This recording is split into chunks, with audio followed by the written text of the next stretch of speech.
대한민국의 정의로운 의인을 찾습니다. 명예전당 백인의 의인전. 오늘도 힘차게 출발해 보겠습니다. 5월에는 정말 여러 기념일들이 들어가 있는데요. 5월 21일은 부부의 날입니다. 저는 거짓말하는 거 정말 솔직히 이번에 처음 알았거든요. 5월 21일이 부부의 날이라는 거. 둘이 합쳐 하나가 된다.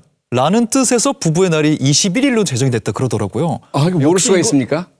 부부의 기본 날. 상식. 네. 평등하고 민주적인 부부관계를 확립하자라는 의미로 만들어진 기념일이죠. 그렇군요. 아니 그런데 좀, 네. 좀 솔직하게 제가 좀 항의를 하고 싶은 게 뭐냐면 아니 솔직히 네네. 지금 이 방송 보고 계시는 시청자 여러분들 부부의 날 기념하시는 부부 계시면 손 한번 들어주십시오. 안 계시잖아요. 많이 안 하시는구나. 예, 저도 전혀 부부의 날은 우리 기념하지 않고요. 제 주변에 누구도 네, 부부의 날 기념한다는 부부가 없어요. 오? 네. 여기엔 이유가 있습니다. 왜죠? 그게 뭐냐? 아니 부부는 일심동체. 1년 365일이 부부의 날이지 뭐 딱히 따로 하루를 부부의 날 할 필요가 있나요? 저는 소장님이 뭐 항의할 말씀 있다고 하시길래 무슨 말씀을 하시려고 최근에 싸우고 오셨나 했는데 굉장히 따뜻한 말씀을 해주시려고 빌드업을 하신 거였네요. 우리가 네. 이게 의인을 찾는 프로그램이잖아요. 네네. 부부가 서로를 이해하고 서로 뭐 가사나 육아가 있으면 서로 도와주고 그렇게 하면은 행복한 가정을 이끌어가는 데 있어서 서로 의인이 되지 않을까요? 네. 그 멀리서 찾을 필요가 없다고 생각을 해요. 그러네요. 사실 맞아요. 내가 우리 집안에서 의인이 되는 것부터가 의인의 시작일 수 있는 거니까요. 그럼 오늘의 첫 번째 의인부터 만나보도록 하겠습니다. 2021년 12월 평택의 어느 주택가에서 있었던 일입니다.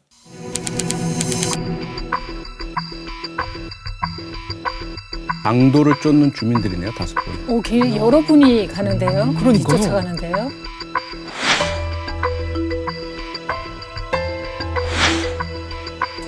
아예 그냥 자동차를 지금 둘러싸고 있고요. 네. 요즘에는 다 개인적이잖아요. 그래서 남이 뭐 칼에 찔리든 뭐든 다 신경 안 쓰는 상황에 이 동네는 좀 아직 주민분들이 마음씨가 좀 좋으신 것 같아요. 무조건 이제 도망가니까 잡아야 된다는 그런 생각에 모든 시민이 다 그랬을 거예요. 이야, 도둑도 아니고요. 주민들이 합심해서 강도를 제압하는 모습이었습니다. 이게 지금 대충 봐도 막 모자이크 처리되고 이런 거 보니까 그냥 도망간 게 아니라 위험한 상황이 좀 연출됐었던 것 같거든요. 자세하게 좀 어떤 일이 있었던 건가요? 오후 5시 50분쯤 무렵이었는데요. 네. 택배 기사로 위장을 하고 한 가정집에 침입을 했어요. 60대 노부부가 계셨는데 그분들을 위협을 해서 이제 돈을 뺏으려고 했던 거죠. 그리고 또 실제 그 흉기를 가지고 찌르기도 해서 상해를 입으셨는데 아이고.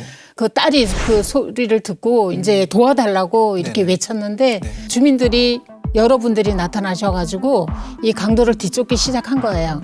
차량을 이제 타고 도망가려고 하는데 가지 못하도록 그렇게 예. 막아서기도 하고 네. 나중에 경찰이 와서 이제 검거를 했습니다. 네. 검거가 됐더니 너무 다행이네요.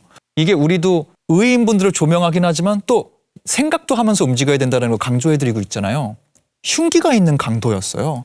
자칫 잘못하면 또 의인으로서 행동을 하다가 나도 상해를 입을 수 있는 상황이었거든요. 그렇죠. 비슷한 상황을 마주했을 때 우리가 좀 어떻게 대처하는 게 맞을까요? 우리가 명심해야 될 게 3가지인데요. 하나는 안전 최우선, 두 번째는 상황에 맞게, 세 번째는 침착입니다. 이 3가지만 기억하셔도 위험한 상황을 좀 피하실 수가 있는데요. 이 안전 최우선이라는 게 지금 이 상황에서는 정말 잘하셨어요. 내가 소리를 지르면 사람들이 와서 도와줄 거라는 신뢰가 있으셨기 때문에 소리를 지르셨고 사람들이 오셨고 도움을 받고 안전할 수가 있었거든요. 만약에 그렇지 않다면 내가 소리를 질러도 누군가 나를 도와줄 사람이 있다는 확신이 없다면 그때는 소리 지르는 방법은 피하셔야 합니다. 아, 그래요? 소리를 지른다는 것은 상대방을 자극하게 되거든요. 네. 그 자극한 사람은 처음에는 의도가 없었다 하더라도 갑자기 본인도 위기감을 느끼면서 흉기를 휘두르는 상황이 발생할 수가 있게 됩니다. 네네네. 두 번째, 내가 뛰어서 도망가면 안전해질 수 있거나 나를 도와줄 수 있는 누군가와 만날 수 있게 된다라고 판단된다면 무조건 뛰어서 도망가시는 것이 가장 좋은 방법입니다. 만약에 그렇지 않을 경우 만약에 내가 뛴다 하더라도 나보다도 빨라 보이는 강도나 칼 든 사람에게 잡힐 수 있다. 그러면 그때는 침착성 유지하면서 상대방도 이 흥분을 가라앉힐 수 있는 우리가 쿨 다운이라고 하죠. 네네. 그러한 상황을 유지할 수 있는 게 가장 좋고요. 그때 중요한 것이 상대방의 눈을 피하는 것도 위험하지만 너무 똑바로 쳐다보면서 상대방을 불안하게 만드는 것도 위험합니다. 그래서 시선 관리를 상대방을 주시하지만 네. 눈을 똑바로 쳐다보지 않는 상태에서 가급적 상대방의 상황에 따라서 예를 들어 뭐 힘드시죠. 뭔가 이유가 있으실 것 같은데 라든지 이런 것이 좀 긴장을 완화시킬 수 있는 상황이라면 그렇게 하시고요. 때로는 어떤 말도 하지 않으시는 게 좋을 때가 있어요. 상대방이 너무 흥분해서 막 돈 내놔 뭐 또는 이렇게 소리를 지를 때 그때는 차분하게 이렇게 대응을 하시면서 그 이후에 그 상대방이 조금 흥분을 가라앉힐 때까지 기다리시는 것 이것이 가장 좋습니다. 그 이후에 이제 경찰에 신고를 해 주셔야죠. 신고하실 때는 네. 그런 침착성 유지한 상태에서 파악하셨던 상대방의 인상착의, 용모 특성 이런 부분들을 함께 이야기를 해 주시면 그 칼든 강도든 흉기 난동범이든 도주 경로에서 경찰이 체포할 수가 있게 됩니다.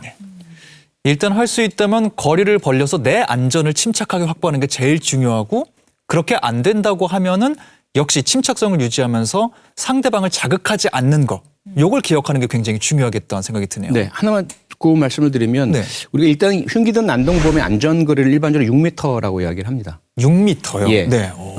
다가와서 흉기를 찌를 수도 있고요. 팔 연장 길이, 네네. 그다음에 뛰어올 수 있는 거리 이런 것들을 감안할 때. 네. 근데 만약에 이제 6m 확보되지 않는 공간이라면 조금씩 좁혀질 때 나도 조금 멀어지고 좁힐 때 나도 조금 멀어지고 예. 이 안전거리, 임계거리라는 것을 늘 확보하시는 것 이것이 가장 중요합니다. 근데 요즘 같은 경우에는 내가 흉기를 다른 사람에게 사용하지 않아도 소지하고 있는 것만으로도 처벌을 받는 또 사회가 됐죠? 네, 그렇죠. 그 지난 4월 8일 그 공공장소 흉기 소지죄가 시행이 됐습니다. 그 흉기를 가지고 공공장소에서 흉기를 드러내 가지고 불안감을 조성을 한다든지 공포감을 싣는다든지 그런 상황이 됐을 경우에는 바로 이 공공장소 흉기 소지죄에 의해서 검거가 될 수 있습니다. 그래서 시행 첫날에 서울 청계천에서 핵칼을 휘둘렀다가 그 검거된 사례도 있고요. 또 이틀 뒤에 이제 제주도에서는 새벽에 만취한 상태로 흉기를 가지고 이제 행인을 쫓아가다가 신고해서 이렇게 검거된 그런 사례도 있습니다. 그렇군요. 많이들 기억하시겠지만 2023년에 서울 신림동에서 흉기를 마구 휘둘러서 그 마주치던 남성들을 살해하고 또 다치게 했던 사건 기억하실 거예요. 기억합니다. 그다음에 또 곧 이어서 경기도 성남시 분당 서현역 일대에서도 유사한 흉기 난동 사건이 발생을 했죠. 네. 이 두 사건이 발생한 이후에 정말 국민적인 공분이 일어났죠. 어떻게 이럴 수 있느냐 대한민국에서. 미리 예방을 해야 되지 않느냐. 네. 그래서 이제 국회에서 법을 통과시킨 겁니다. 흉기를 공공장소에서 휴대하기만 해도 처벌할 수 있도록. 형량도 가볍지 않아요.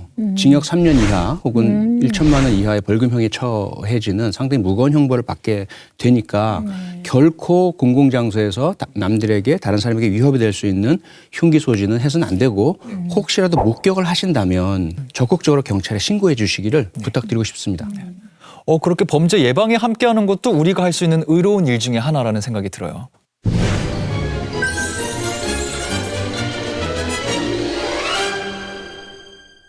이제 두 번째 의인 만나볼 차례인데요. 우리의 일상생활에서 쉽게 만나볼 수 있는 곳에서 영상이 발견됐다고 합니다. 부여 논산간 국도에서 있었던 일입니다. 앞에 오토바이가 한 대 있는데 구급대원들이네요. 그러네요. 네네. 구급차가 막혀서 못 가네요. 저희가 이제 빠르게 이송을 해야 되는데 이제 차량들이 많다 보니까 그렇게 하지를 못해서 되게 많이 안타까웠고 또 뒤에 타고 계신 환자분이 되게 걱정스러워서 좀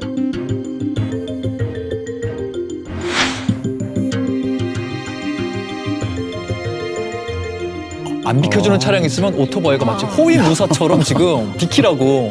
경찰관인데요, 거의. 네. 오, 그러니까요. 교통경찰관 같은 역할이네요.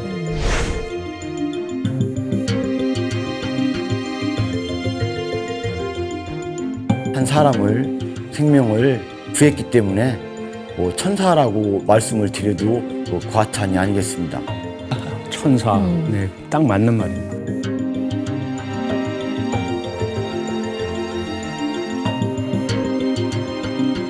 멋진 분이네요. 제가 올해 봤던 바이크 관련 영상 중에 가장 멋있는 영상인 것 같아요. 그러게요. 한두 대 이렇게 도와주신 게 아니라 저 상태로 30km 정도를 같이 우와. 달려주면서 응급처에게 도움을 주셨다고 해요. 이야, 그리고 가장 쿨한 건 호련이 사라지셨대요. 어떤 분인지 좀 파악이 됐나요? 지금 말씀 주신 대로 네. 병원에 도착해서 곧바로 사라졌기 때문에 그분이 이제 정체를 파악을 할 수 없었대요. 네. 그래서 당시에 부여소방서에서 이분을 찾기 위해 가지고 굉장히 노력을 했다고 합니다. 그런데 이제 SNS라든가 영상이 널리 알려지면서 네. 친구들이 그걸 보고 저거 너 아니야? 아. 해서 네네. 그때 본인이 뭐 그게 큰 일, 대단한 일, 뭐 자랑스러운 일 이렇게 안 하고 그냥 있을 수 있는 일이라고 이렇게 생각을 했던 거야 봐요. 네. 그래서 친구들이 알아보고 네. 주인공이 밝혀졌는데 대전에서 그때 제빵사 일을 했던 22살의 김동호라는 그 청년이었습니다. 그래서 나중에 이 일로 표창도 받게 되고 네. 예, 굉장히 유명해졌죠. 이야. 예, 당시에는 이제 취미로 네. 이 오토바이를 타게 됐다고 합니다. 네. 취미생활 하시던 22살 청년이 정말 큰 일을 하신 거예요. 그러네요. 네, 그렇죠. 네. 야, 22살에 새삼 저의 22살을 생각해 보게 되는데 제 머릿속에 22살은 저도 그때부터 무대 서는 걸 좋아해갖고 친구들이랑 맨날 무대 구상하고 이번엔 무슨 노래 할까? 그 구상 끝나면 다 같이 PC방에 가서 밤새서 게임하고 다음날 기숙사 문 열 때 밤새고도 택시 타고 올라와서 기숙사 가서 잠자고 이거 1년 내내 한 기억밖에 없거든요. 굉장히 자유로운 영혼이셨네. 너무 자유로웠달까요? 승국 씨 모습이 일반적이고 보편적이죠. 김동호 씨 같은 그런 의인이 될 수 있는 그런 그 성숙한 나이는 아니잖아요.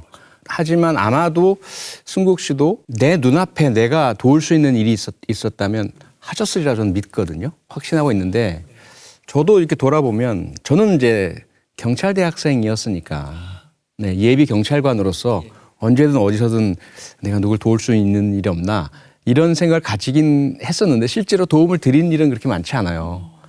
저도 네. 김동호 씨의 이 영상을 보고 나서 제가 굉장히 그때 철이 없었다. 근데 이쯤에서 궁금해지는 거는 70대 할머님이 사실 그 응급차에 타 계신 상황이었어요. 빨리 병원에 가셨어야 됐거든요. 할머님은 어떻게 되셨나요? 네, 확인을 해봤더니요. 네. 할머님 다행스럽게도 치료 잘 받으시고 무사히 퇴원을 하셨다고 합니다. 그 당시가 화면에서 보신 상황이 지금처럼 5월 달이었대요. 거기다 연휴 기간이었습니다. 네네. 도로에는 차량이 가득 메워져 있었던 그래서. 상황이라서 네. 구급차 운전하시는 분도 너무 이렇게 안타깝고 초조하고 불안하고 이런 상황이셨거든요. 네네. 그때 김동호 씨가 정말 천사이자 영웅 같은 짠 하고 나타나서 길을 터준 모세의 기적을 만들어 주신 거죠. 지금 같은 경우는 차가 많았어도 다 같이 달리고 있는 상황이었잖아요. 근데 가끔 어쩔 때는 너무 정체 구간이어서 차가 움직이기 힘든 상황에 사이렌이 들릴 때 있거든요. 그럴 때는 좀 어떻게 해야 되나요? 어떻게 해야 도움을 드릴 수 있나요, 저희가? 기본적으로 우리나라 도로 구조가요. 네. 건축법상에 보행과 차량 통행이 가능하도록 어떤 도로이든지 간에 도로는 반드시 4m 이상을 확보해야 됩니다. 아주 거대한 차라 하더라도 SUV나 이런 걸 하더라도 2m를 넘지 않아요. 우리가 흔히 전폭이라고 하거든요. 차량의 폭이. 그러면 4m라면 차량 2대는 언제든 교행이 가능한 것이 1차선 도로라 하더라도 차량 2대는 지나갈 수 있습니다. 그러면 긴급 차량이 갑자기 뒤에 나타났다라고 한다면 우리가 한 켠으로 비켜만 주면 언제든 긴급 차량의 통행은 가능한 거죠. 대한민국 도로라면. 그런데 네. 정말 긴급 차량을 어떻게 해도 지나갈 수 없게 만드는 상황이 있습니다. 어떤 경우일 것 같으세요? 와, 그거 전에 우리 봤던 사례 중에 자동차가 달리다가 연료가 떨어져서 멈추는 상황이 있었잖아요. 뭔가 고장난 차량이거나 이럴 때는 못 비켜줄 수밖에 없지 않을까요? 또 한 사례도 있을 수 있을 것 같아요. 네. 그러니까 왕초보인 경우에는 네. 이게 어느 정도 비켜야 될지 모르니까 아무래도 비켜주고 싶어도 비키지 못하는 운전 그런- 미숙. 그렇죠. 그러게요. 두 분이 네. 말씀하신 상황도 어느 정도는 일리는 있지만 불가능하진 않죠. 왜냐하면 고장이 났건 연료가 떨어졌건 운전 미숙이건 운전자가 함께 있지 않습니까? 네, 그렇죠. 그러면 다른 분이 도와줄 수도 있고 밀어서라도 옮길 수가 있습니다. 맞아요. 하지만 네. 전혀 구급차 통행이 아무리 다른 차량들이 도와주려고 해도 협조해 주려고 해도 불가능한 상황이 어떤 상황이냐면 네. 불법 주차 상황이죠. 맞습니다. 맞아요. 운전자는 없고. 운전자는 없고 차량은 차량만. 도로 한 켠을 차지하고 있습니다. 네. 그리고 사이드 물론- 브레이크 잠겨져 있어서 밀 그렇죠. 수도 없고. 예. 비켜날 수 있는 틈이 없게 되었을 때 불법 주차만 없었다면 차량을 비킬 수가 있죠. 어떤 상태라도. 그러면 구급차가 통행할 수 있죠. 불이 났다 또는 긴급 환자가 왔다, 응급 환자가 있다. 하지만 불법 주차 상황만큼은 이게 불가능한 겁니다. 네. 사실 이 불법 주차 차량에 관한 이슈는 사건 사고가 일어날 때마다 항상 우리가 만나게 되는 문제이기도 하거든요. 주차를 할 때 구급차가 긴급차가 오가는 길이라는 인식이 생긴다면 거기는 절대 불법 주차를 안 하는 게 우리가 할 수 있는 의로운 일의 시작일 것 같다는 생각이 듭니다.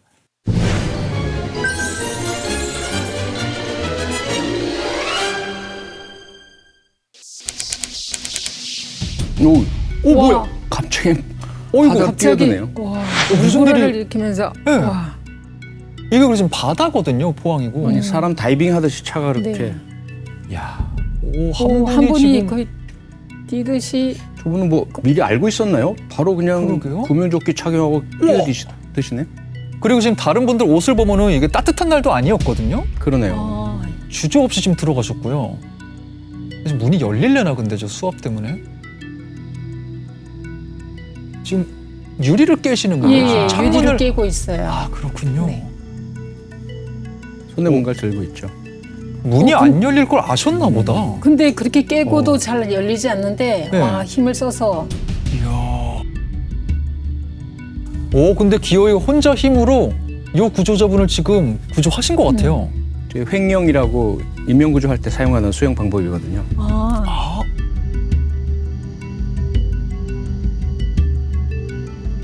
유리창을 깨고 요구조자들을 꺼내시고 모시고 나오는 모습까지 보통 뿐이 아닌 것 같다라는 생각을 좀 계속 하게 돼요. 예사롭지 네. 않아요. 네. 그렇죠. 의인이 당시 48살의 황흥섭이라는 분이었습니다. 네.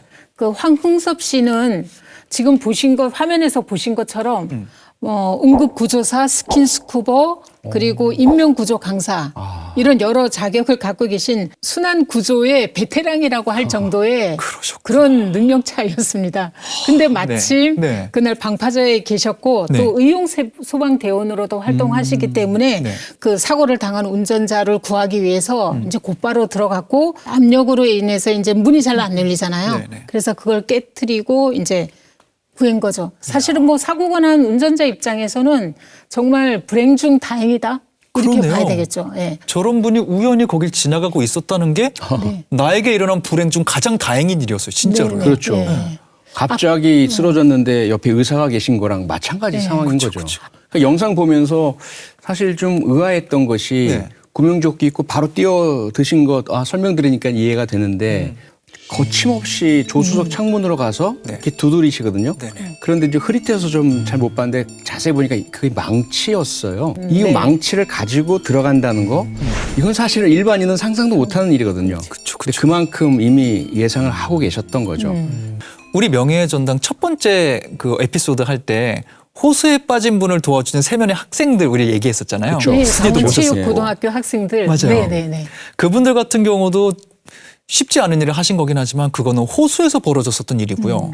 이건 바다잖아요. 네. 상대적으로 비교를 하자면 바다에서의 활동이 조금 더 어려울 수 있죠. 아무래도. 조금 더가 아니죠. 그런 거예요. 완전히 현격한 차이가 있다고 볼 수 있는 것이 네. 바다는 기본적으로 기후가 변화무쌍하지 않습니까? 일반적으로 바다가 있는 곳에 일대의 기후 예측은 하지만 바다 그 자체는 갑자기 바람에 따라서 파도도 달라지고 그리고 물살도 달라지고 하거든요. 여기에 더해서 조류라는 게 있죠. 주로 해안 쪽으로 밀려 들어오긴 하지만 이안류라고 우리가 흔히 이야기하지 않습니까? 먼 바다에서 강한 힘으로 밀려오던 파도가 이 해안을 만나게 되면 갑자기 역류하는 현상이 일어나거든요. 그러면 사람이나 이런 특히 무거운 차 같은 것이 빠졌을 때 그런 이안류를 만나게 되면 수칸이 바다 쪽으로 밀려가 버린단 말이에요. 예, 예, 예. 그러면 문제가 되는 것이 구조를 하려는 분조차도 아무리 베테랑이라 하셔도 우리가 본 저런 의인이라 하더라도 그런 바다의 힘을 이길 수는 없는 거죠. 맞아요. 그래서 바다는 정말 위험하고 정말 예측 불가능인데 저 바다가 그나마 이렇게 방파제로 둘러싸인 내해라는 거죠. 네. 그래서 외부의 조류, 외부의 바다의 힘이 작용하지 않는 이렇게 둘러싸여진 고요한 그런 바다였기 때문에 천운 같은 상황이었습니다. 진짜 여러모로 하늘이 도왔다. 진짜 천운이다. 네, 네. 운이 좋았다라는 생각밖에 안 드는데요. 우리 다 깜짝 놀랐잖아요. 영상 시작하자마자 자동차가 바다에 빠지는데 속도감이 굉장히 있었거든요. 아마도 계속해서 네. 방파제로 이어지는 길이 있지 않을까 그렇게 생각을 하고 이렇게 달린 것 아닌가 그렇게 좀 추정이 되고요. 예, 예. 사실 바닷가에 가면 방파제 위로 차량들이 이제 다니는 경우를 많이 볼 수가 있거든요.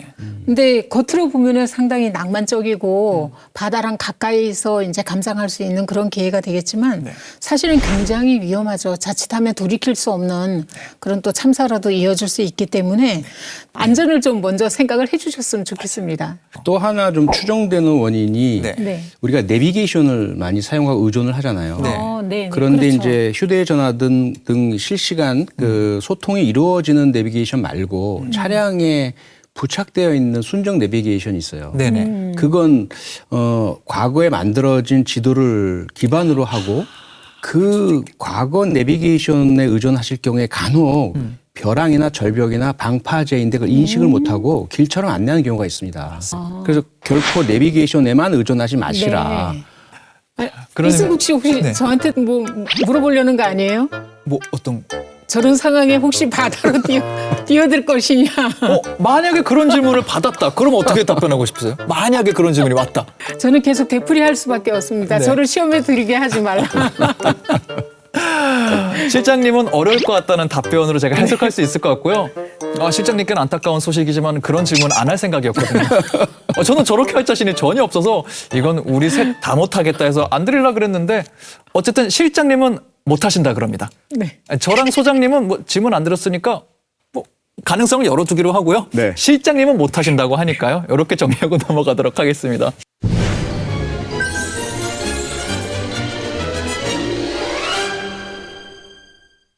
이어서 오늘의 네 번째 의인분 만나보도록 하겠습니다. 2020년 9월 평창에서 있었던 일입니다. 와, 저 급류가 심상치 않네요. 지금, 진짜 예, 무섭네. 황토물이 그냥 야, 저 딱 봐도 되게 위험한 상황인데요? 한 분이 또 나타났어요. 예. 오지 말라고 뒤로 가라고. 네네. 다리가 살짝 주저앉았거든요, 가운데가 지금요. 네. 약간 꺾인 모습이 예. 이렇게 그러네요. V자 비슷하게 보여요. 뒤로 가라고. 우와! 바로 무너져 내렸어요. 와! 저 차량은 저분 아니었으면 네. 바로 그냥 예. 떨어지셨겠네. 차 뒤로 가라고 하자마자 지금 상황이 발생했어요.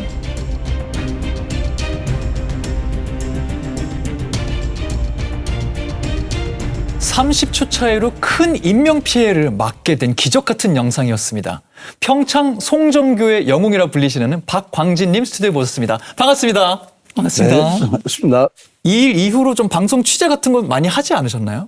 조금 했습니다. 뭐 일본 후지 TV도 와서 한번 오. 그래요? 그 다음날 생방송 한다 해서 네. 한 번만 하자 그랬습니다. 안 하려고 그랬는데 네. 뭐 내가 한 것도 별로 없는데 우연의 일치로 이래 눈에 띄었으니까 네. 내려가서 뭐 손짓도 좀 하고 사고 아니요. 안 나게 하려니까.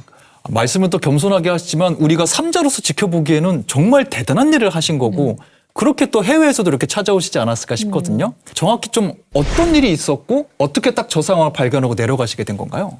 우리 집에서 이래 보면은 그 교량에 이래 2층에서 이래 보면 일직선으로 잘 보여요. 오, 2층에서. 네네. 네. 가만 앉아서 이래 보니까 그 난간이 이런 식으로 다 휘어졌더라고. 난간들이 네네. 그리고 처음에 이래 왔을 때 차가 하나 이래 싹 지나갔는데 네. 벌컹하면서 넘어가잖아요. 그리고 사람도 한 사람이 지나가고 맞아요. 위에서 유심히 보니까 밑이 좀 많이 이런 식으로 V자식으로 많이 가라앉아서 네네. 내 예감에 다리가 무너질 것 같더라고. 그래가지고 그때 비가 와가지고 예. 슬리퍼 신고 막 우산 쓰고 이래가지고 예. 집사람 보고 빨리 119 신고 좀 하고 신고도 하시고. 이장한테 전화해서 빨리 면사무소에 연락 좀 해달라. 네네.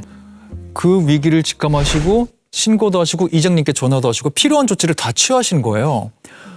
근데 제가 그 박강진님이랑 살짝 얘기를 해보니까 뭔가 제가 미디어에서 살짝 뵙거나 이렇게 친구 부모님 통해서 배웠던 강원도 아버님 같다라는 느낌이 좀 드세요. 그러니까 말씀해 주실 건 해주시지만 효율적으로 말씀하시고 이렇게 무뚝뚝해 보이는데 사실 스윗함도 갖고 계시고 이럴 때 또 실장님이 뭔가 소통을 더 잘해 주실 것 같다는 생각이 들기도 하거든요. 제가 또 강원도 출신이잖아요. 네네네.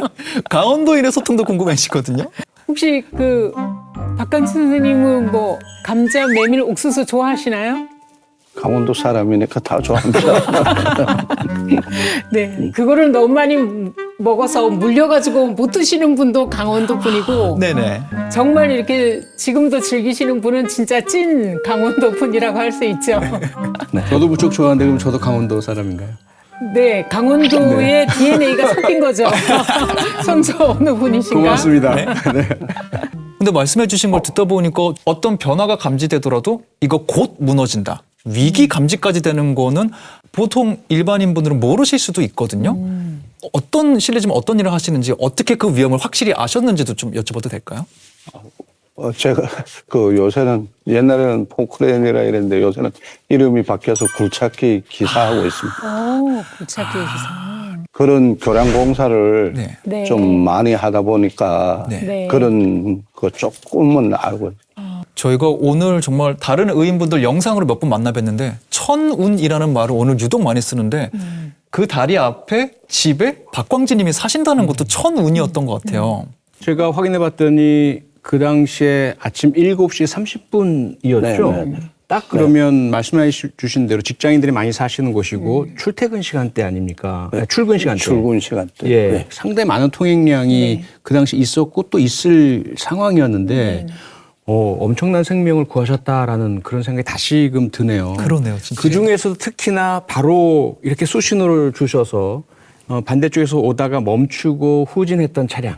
의인께서 수신호 안 주셨으면 큰일 날 뻔했던 그 상황인데 그 운전자분은 혹시나 저 사고 이후에 만나신 적이 있으신가요? 네, 몇 번 만났습니다. 아, 네. 네. 그 같은 동네 사니까. 동네 사시고 네, 네. 네. 사고에 대해서 이야기도 나누셨겠네요. 네, 네. 뭐라고 하셨습니까?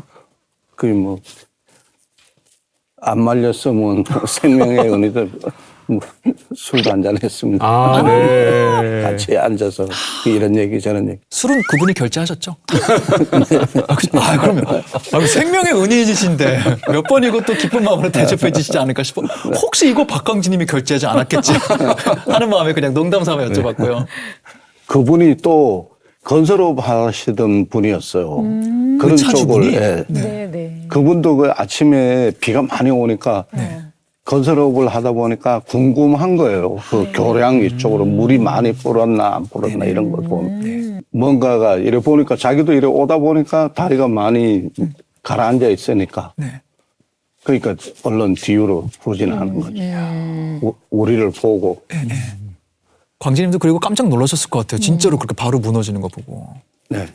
그리고 그쪽 건너 쪽으로 가면서 직장 생활하는 분도 많고. 네, 네. 이쪽은 다 주택지니까 직장은 네. 별로 없고 건너 쪽으로 와서 뭐 면사무소, 소방서 뭐 이쪽으로 다 물 건너 있으니까. 네, 네. 그리고 또 그날 뭐 우에 그 동산리 다리가 무너진다고 면회 그날 뭐 당직 서는 분들이 좀 있었는가 봐요. 예. 그래가지고 아침에 걸로 다 출동하다가 이쪽으로 다시 내려오죠. 우리는 다리가 무너진 상태니까. 그렇죠. 그러니까 뭐 119, 뭐 경찰 이런 분들이 대부분 무너지고 얼마 안 돼서 다 모였어요. 다들 그래, 출동한 네. 상태였으니까. 네, 네. 그것도 정말 어찌 보면 천운이었네요. 다시 모인 게. 엄청 빠른 시간에 다 왔었어요. 네, 네.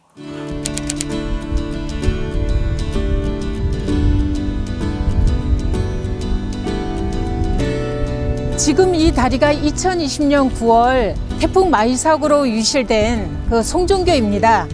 당시에 붕괴된 그 원인을 조사를 해보니까 교각을 지탱을 하고 있던 그 토사가 갑자기 불어난 물살에 휩쓸려 나가면서 상판이 이제 주저앉은 거고요. 그때 교각이 많이 기울어졌습니다. 그래서 2020년 12월 현재 이 모습의 다리를 완공을 했는데요. 지금 보시는 것처럼 인도 분리대가 있고 그리고 접속 도로도 한 500여 미터 새로 만들어서 훨씬 더 안전을 강화해서 이제 이 모습의 형태로 지금 바뀌었습니다.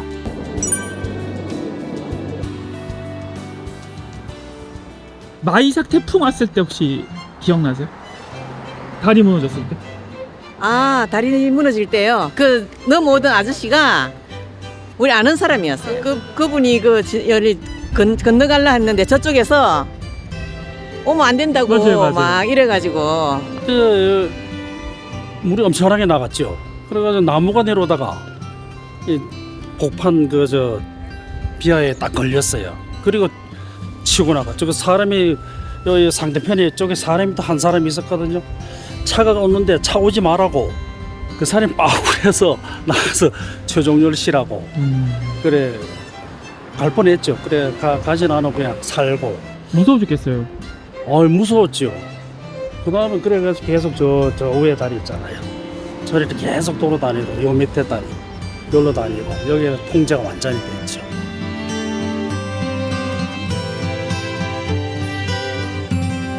사실 굉장히 태풍 피해가 컸을 당시의 영상이기도 하고요. 마이삭이란 태풍 이름은 저도 지금 강렬하게 기억을 하고 있거든요. 큰 태풍이었죠?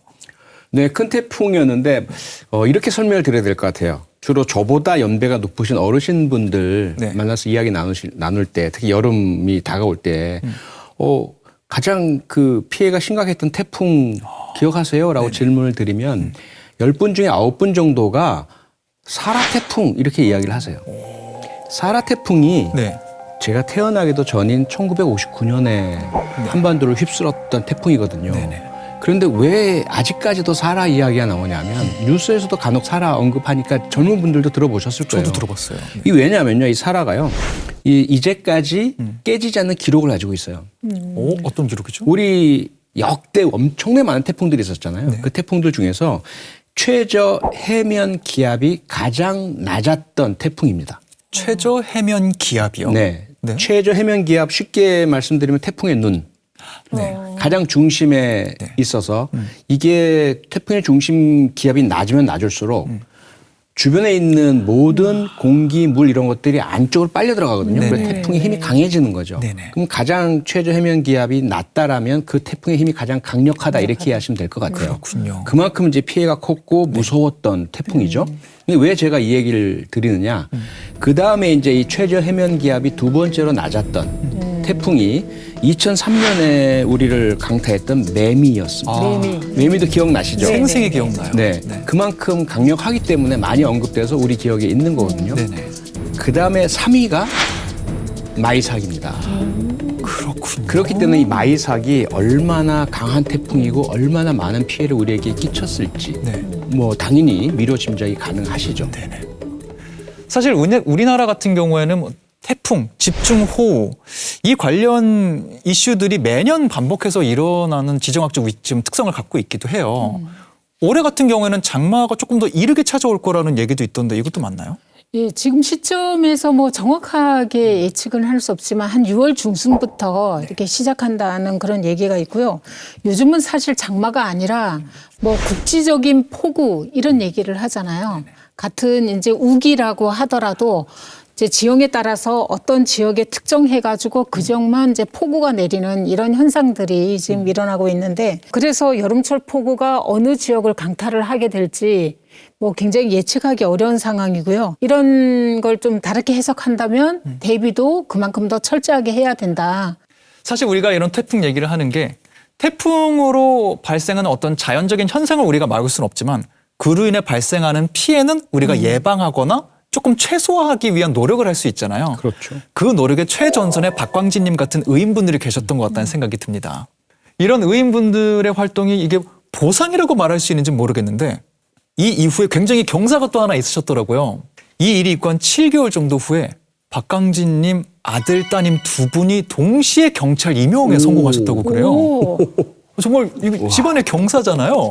모르겠습니다. 뭐 자기네들이 뭐 좀 열심히 했는지 좀 운이 좋아가지고 뭐 된 거지. 아이, 그래도요. 너무 겸손하신 것 같은데요. 아버지로서 딱 이렇게 운이 좋았지만 우리 아이들 둘이 동시에 임용이 됐대. 듣고 어떠셨어요, 기분? 기분이 상당히 좋죠. 뭐 말로 표현도 못하고 네. 그냥 그런 일이 있고부터 조금 자식들이 그렇게 또 둘이 동시에 되니까 기쁨이 배 정도 되는 거죠. 아니 근데 정말 경찰관 합격했다는 게요. 요새는 정말 경쟁률이 엄청나게 높거든요. 오, 네네. 전국에 경찰 관련 학과가 100개가 넘거든요. 학과만. 네, 학과만. 네. 그런데 그 학과에서 경찰관 시험 합격자가 나온다. 학교 전체에 현수막이 붙어요. 네, 우리 대학 뭐 경찰 관련 학과 누구누구 경찰관 시험 합격. 그 정도로 대단한 건데 아니 어떻게 남매가 동시에 합격을 하신다니 이건 정말 대단한 경사인 것 같습니다. 네, 축하드립니다. 감사합니다. 아들, 따님 두 분의 그 노력도 분명히 대단했을 것 같고요. 그래도 경찰을 좀 지망하고 이렇게 됐다는 게 아버님의 이런 또 의로운 성격 이런 게 영향을 미친 것도 있을까요? 그런 건 아니겠죠. 너무 겸손하세요. 겸손하세요, 진짜 보니까. 우리 그 막내 처제가 네. 경찰을 하다 보니까 그게 영향을 좀 많이 받은 것 같아요. 경찰 가족이시구나. 그러네요. 이 가족의 전체적으로 의로운 피가 흐르고 있는 것 같아요. 가족력이네요. 네. 이 부분에 대해서 또 자녀분들은 어떤 생각을 하고 계실지 저희가 사실 자녀분들과 전화를 살짝 해봤었거든요. 네. 어떤 말씀을 들려주셨는지 살짝 들어보겠습니다. 저는 그때 사실 그 당시 경찰 시험을 그때 준비하고 있었어서 그 처음 소식을 그 유튜브 검색 1위를 하신 거를 보고 알게 됐는데 그때 당시에는 뭐 우리 아빠 아닌가 생각을 했었거든요. 근데 이제 하루 지나고 나니까 엄마한테 이제 전화가 와서 뭐 아버지 뉴스 나온다 그래서 많이 놀랬고 처음에는 이제 이야기로만 들었을 때는 사실 별 생각이 없었습니다. 별 생각이 없었는데 나중에 그 영상 보고는 아빠가 좋은 일 했네. 진짜 위험한 상황이었다. 참 다행이다. 뭐 그런 생각을 좀 했습니다. 저희 가족들한테는 잘 그러시지는 않으신데요. 근데 뭐 생각해 보면은 좀 항상 그러셨던 것 같기는 하거든요. 뭐 사소한 일이라던가 뭐 남의 일이라고 생각되는 일들도 좀 자기 일처럼 책임감 가지고 이렇게 살아오셨던 분은 맞거든요. 예. 아빠가 그 항상 좀 자주 하시는 말이 남 돕고 살아라. 내가 그냥 손해본다고 생각하고 도우면서 살아라. 이 말을 되게 자주 하시거든요. 그래서 이렇게 뭐 거창하게 뭐 어떻게 돕는다 이런 것보다는 이렇게 주변 사람들 많이 챙기고 그리고 이제 동네에서 뭐 이렇게 다툼 있거나 하면은 뭐 중재하거나 뭐 그런 거는 많이 하시는 것 같아요. 네. 저 이제 학창 시절 때부터 이제 그 장래희망 직업 1순위를 이 경찰관으로 항상 적었었는데 뭐 어려서부터 이 아빠의 이런 영향들 때문에 자연스럽게 경찰관이라는 그런 직업을 좀 하게끔 만들어주지 않으셨을까. 아버지가 그 항상 하셨던 그 남 도우면서 살아라 그렇게 자주 말씀하셨던 게 그냥 쭉 들으면서 커와가지고 그런지 그냥 당연하게 그렇게 생각하고 좀 살았던 것 같아요. 그래서 영향이 많았다고 생각을 합니다. 자녀분들 두 분 전화 인터뷰 저희가 살짝 만나봤는데 아버지가 해주셨던 말씀 남 돕고 살아라 손해봐도 돕고 살아라 그리고 주변 사람들에게 어떻게 하는지 다 지켜보고 계셨고 이게 다 영향을 받은 것 같다는 생각이 음성에서도 좀 들리거든요. 들으시면서 또 어떠셨는지 궁금해요. 난 뭐 그렇게 생각할 줄 몰랐는데 항상 이래 보면 뭐 나이가 뭐 철이 없나 이런 생각을 많이 했거든요. 지금 눈가가 촉촉해졌어요. 이렇게 가까이서 제가 보니까 음성도 떨리시고 그렇죠? 네. 감정이 막 올라오시는 것 같아요. 뭐 자기네들도 많이 뭐 고생하고 뭐 이런 뭐 쉽게 된 건 아니니까 그걸 잘 극복해서 경찰 돼서 너무 고맙게 생각하죠. 이제는 좀 안심하셔도 될 것 같습니다. 맞아요. 소장님, 우리 자랑스러운 후배분들에게 또 응원의 메시지 전해주신다면 해주고 싶은 말씀이 있으세요? 저도 괜히 막 울컥하네요. 이 아버님 이렇게 눈가가 촉촉하신 거 보고. 네. 정말 제가 경찰 초년생일 때 생각도 들고요. 우리 경찰학에서 그런 얘기를 합니다. 경찰은 직업이 아니다. 소명이다. 그건 우리나라만이 아니라 전 세계가 그래요. 영어로 콜링이라고 하거든요. 네네. 누구나 하고 싶다고 할 수 있는 것도 아니고 이 직업 할까 저 직업 할까 하면서 고르는 것이 절대로 아니라는 거죠. 반드시 부름을 받은 사람만 경찰을 하게 되어 있다. 네. 그리고 제대로 할 수 있다. 네. 두 분은 딱 그냥 어렸을 때부터 꿈이 경찰이라고 하셨고 아버님의 어떤 생활 전반이 그냥 직업은 경찰관이 아니시지만 이 마음 자세와 생활이 경찰이세요. 누구든 남을 돕고 싶어 하시고 네. 때 되면 본인의 안위 안 가리시고 도우시고 두 분 자녀분들 역시 그런 이제 모습을 보고 자라셨기 때문에 천생 경찰이시고 경찰의 소명을 물려받은 분이라고 생각을 합니다. 앞으로 경찰관 업무하시면서 힘들고 어려운 일 분명히 또 닥치실 겁니다. 그때 아버님의 좀 가르침 그리고 보여주신 모습 떠올리시고 힘들고 어려우면 혼자 해결하려 하지 마시고 아버님하고 연락하셔서 조언 들으시고 꼭 해결하시기를 바라겠습니다. 멋진 경찰관 되실 거예요. 응원하겠습니다. 저희도 함께 응원하고 있도록 하겠습니다. 네, 감사합니다. 네, 감사합니다. 우리 선생님 엄청 존경합니다. 많이 보고 있습니다. 고맙습니다. 네.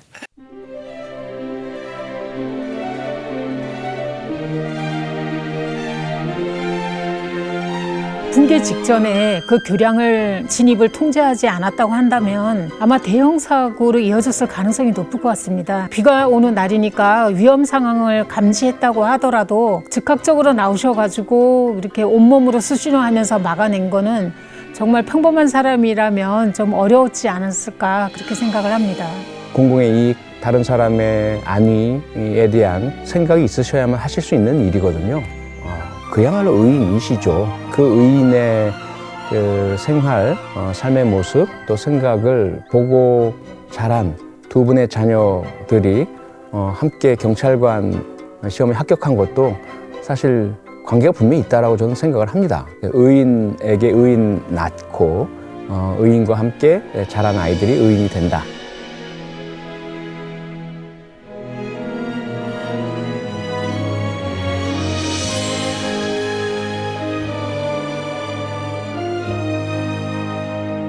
박광진님 명예전당 7번째 의인으로 선정되셨습니다. 축하드립니다. 이제 공식적으로 춘천 KBS가 인증한 의인이 되셨어요. 소감 어떠신지 궁금해요. 뭐 별로 한 것도 없는데 너무 방송에서 너무 많이 띄워주셔가지고 좀 많이 불편합니다. 별로 한 것도 없는데 네. 뭐 누구나 다 할 수 있는 거 보면 뭐 다 그렇게 하는 편이고 나 같은 경우도 그냥 조금 위험한 상태니까 그런 거 나가서 좀 해주고 이런 거. 뭐 다치면 안 되니까 사람 목숨이 중요한 거지 뭐 그건 다시 아주 요즘 무지 잘 만들어놨습니다. 그거. 네네. 우리가 직접 다 했습니다. 그거. 거기에 또 다른 네. 뭉클함이 있네요. 네.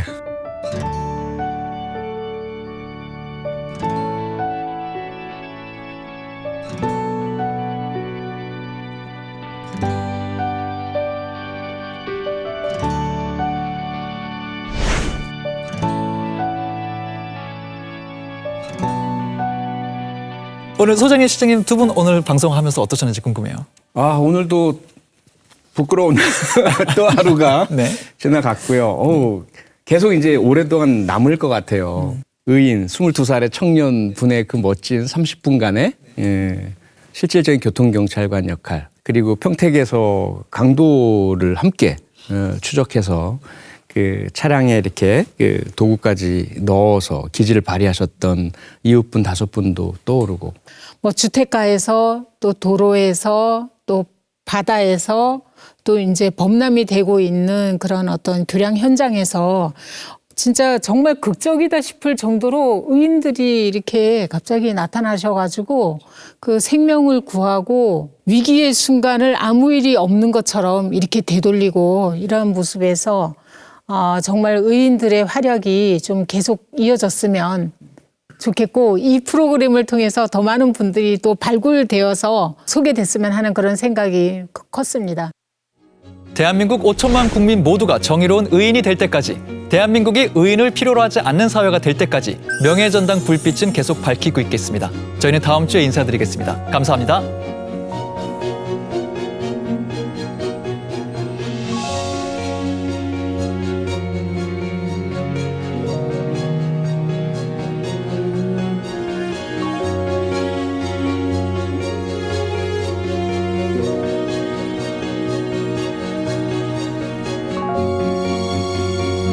정의로운 의인을 찾습니다.